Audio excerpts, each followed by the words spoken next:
America అధ్యక్షుడు Trump సంచలన నిర్ణయం తీసుకున్నారు. గతంలో అమెరికా ట్రెజరీ డిపార్ట్మెంట్ పై వేసిన పరువు నష్టం కేసును వెనక్కి తీసుకున్నారు. ఇందుకోసం న్యాయశాఖతో ఓ ఒప్పందం కుదుర్చుకున్నారు.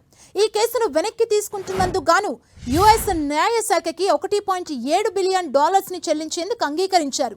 ట్రంప్ చెల్లించే ఈ నిధి మొత్తం యాంటీ వెపనైజేషన్ కు చేరనుంది. ఈ యాంటీ వెపనైజేషన్ ద్వారా జో బైడెన్ పరిపాలనా కాలంలో వివిధ ప్రభుత్వ విభాగాల ద్వారా అన్యాయంగా విచారణలు, వేధింపులు ఎదుర్కొంటున్న బాధితులకు నష్టపరిహారం కింద ఈ నిధి నుంచే డబ్బులు చెల్లించనున్నారు. ఇక జో బైడెన్ పరిపాలనా కాలంలో ట్రంప్, ఆయన ఇద్దరు కుమారులు ట్రంప్ ఆర్గనైజేషన్ కలిసి అమెరికా పన్నుల శాఖ ట్రెజరీ డిపార్ట్మెంట్పై $10 బిలియన్ నష్టపరిహారం దావా వేశారు.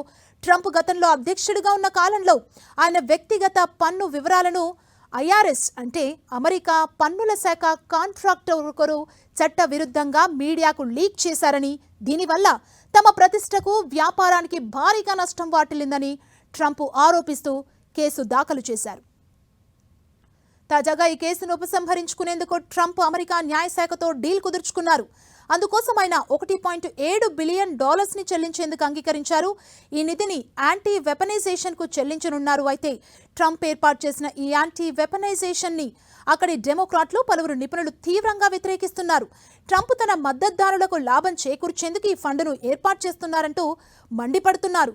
చట్టవిరుద్ధంగా ట్రంప్ పాలన కొనసాగుతుందంటూ ఆగ్రహం వ్యక్తం చేస్తున్నారు. అయితే ట్రంప్ ఏర్పాటు చేసిన ఈ యాంటీ వెపనైజేషన్ డిసెంబర్ 15, 2028 వరకు మాత్రమే పనిచేయనుంది.